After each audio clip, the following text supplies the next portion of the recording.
you're a veteran over 35 years old trying to get back in shape, you probably realize it's not like it was in your 20s. I thought I was doing everything right, but I stayed stuck, skinny fat, low energy, dealing with old injuries. Today, I'm going to share the three hardest struggles I faced getting fit again and what I learned to overcome them so you can skip the years of frustration that I went through. So I'm Dr. Ray Peralta, physical therapist, run coach, exercise physiologist, and Marine veteran. Over the past 10 years, I've helped hundreds of people rehab injuries, build strength, and get back in shape. But I also went through the same struggles many veterans face, especially after 35, when I had to rebuild my own body. And stick with me because I'm going to share exactly what held me back and the strategies that finally helped me break through so you can start making real progress without getting injured or burning out. And here's what we'll cover today: why discipline changes after 35 and how to build it back, how to manage your energy like a tactical asset, how to handle old injuries so they stop derailing your progress. And if you want my complete framework on how to run, train pain-free as a veteran, check out the free training, link in the description. So the truth is that getting back in shape after 35 isn't just about motivation, isn't about willpower.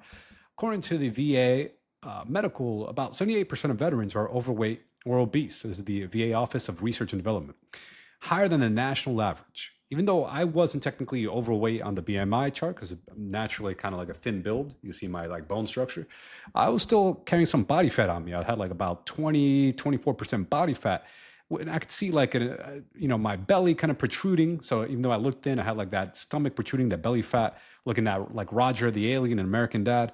And it was affecting my health, especially my sexual performance. I actually was diagnosed with erectile dysfunction, and my doctor told me getting leaner could help. That was my wake-up call, but it wasn't a straight path forward. So struggle number one, discipline. So I thought I was disciplined because, I worked a full-time 9 to 5 job. I would lift, I would train Brazilian Jiu-Jitsu. I was doing workouts that I enjoyed, right? But discipline isn't about just doing what's fun or what you enjoy doing. It's about doing the things you don't want to do, but you have to.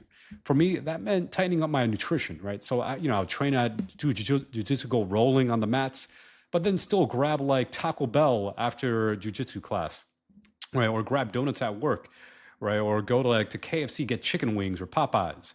But I neglected, those weak areas, right? So I also neglected skip heavy leg day, right? I'm big into upper body. I loved my upper body, right? I'd do pull-ups, push-ups, but I would half-ass the leg day, right? And then ignore mobility work. The result, I had chicken legs, stiff back, stiff neck, and it stalled my progress, right? So even though I had a good upper body strength, my lower body was off, and also my nutrition was way off. That was, yeah, sure, I worked out on paper. You're like, oh, Ray goes to the gym, he did jujitsu, right? But I was eating like crap, so I was lacking the discipline. So the solution, well, obviously, tighten up the nutrition, and then for strength training, making sure to go heavy and also hit lower body and hit core, right? Not just the fun workouts I enjoyed, just upper body, right? So, 2 or 3 times a week, also doing a heavy lower body day, doing core training, and then also making sure doing cardio, right? Running, walking, rucking, swimming 3 to 5 days a week, and then actual targeted mobility work, not just 30-second halfway, stretching like my calves or something, but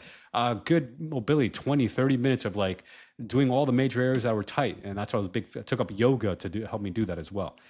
And then making sure that eating fruits and vegetables, if I'm gonna go out, let's say, super busy, instead of just going takeout for a cheeseburger or a pizza, take out for a salad, go to Sweet Green, get a salad instead, right? Fruits and veggies, make it non-negotiable. So your discipline in the kitchen, or whether when you're going out to eat, staying disciplined can make a big difference, and could obviously be in synergy with what you're doing in the gym, right? Because if you go to the gym but your nutrition's like crap, obviously you're not gonna get the best progress. Sure, you can lose a little bit of weight, right? For example, I wasn't obese because I went to the gym, but adding in the nutrition helped me get leaner, and I could finally see my abs again.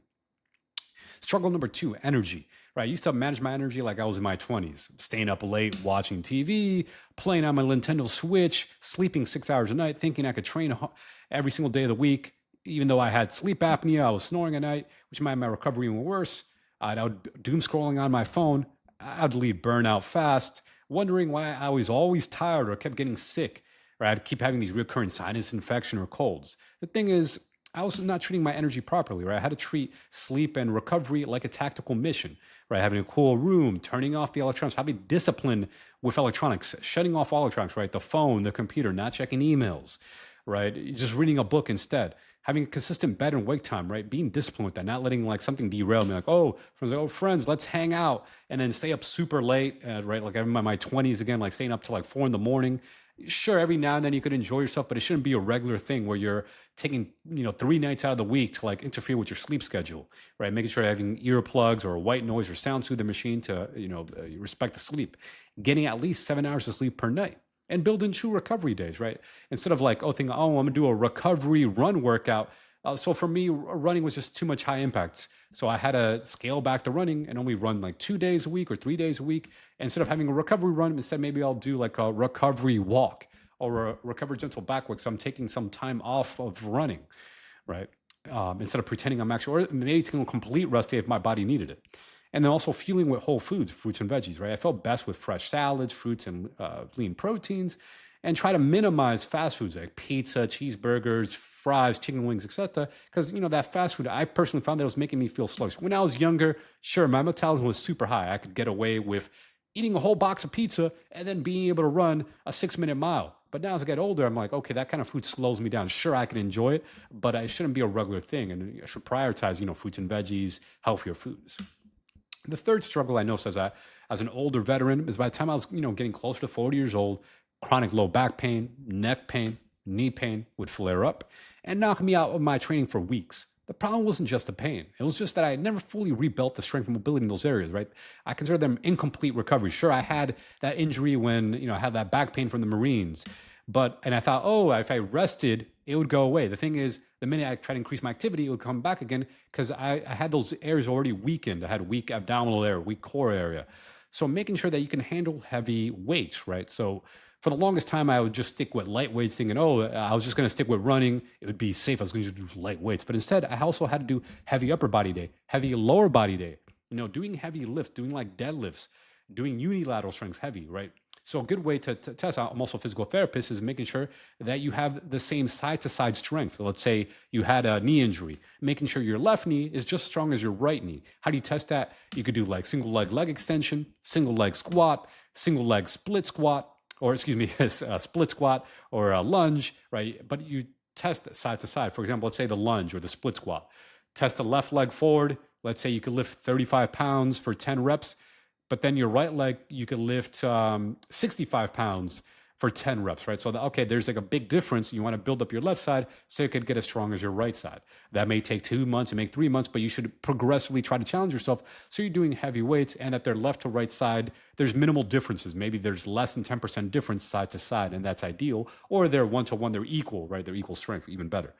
So, you want to treat your prehab or rehab like standard training and not like optional extras. Like if you have a weak area, let's say your knees are weak, making sure you're always doing dedicated knee specific strength workouts, right? Trying to target your quads, your hamstrings, your glutes to support your knee, so you're not neglecting it and not allowing that knee pain to recur because of a weak knee area. And same thing with mobility, right? Make sure you have adequate range of motion, mobility. So let's say you injure your knee again. That let's say you notice that your left knee is stiff compared to your right knee. Maybe it's lacking knee extension mobility. Make sure you have adequate knee extension side to side. Or maybe it's knee flexion.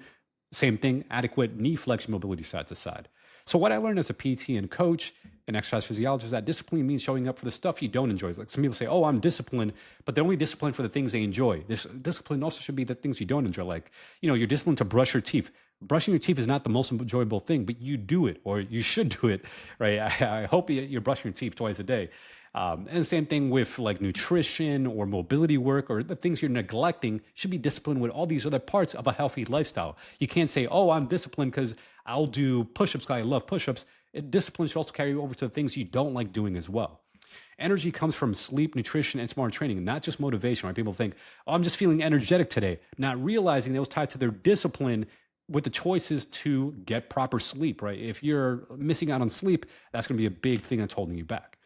And that if you've had past injuries, that also requires discipline and making sure you're doing the ongoing maintenance work, right? To help you prevent future recurrence of those injuries, making sure you're doing the prehab, the preventative exercises, whether it's mobility or strength, to keep that area strong and mobile, right? Not just thinking, I'm just going to push through the pain, or I'm going to mask the pain with pain pills. So if you're a veteran over 35, I want you to know getting back in shape is 100% possible, even if you had, chronic injuries, pain, knee pain, back pain, etc. But you need the right strategy. That's why I put together a free training on how to run and train pain-free. Check out the link in the description. Let's rebuild your strength, speed, and discipline without breaking your body in the process.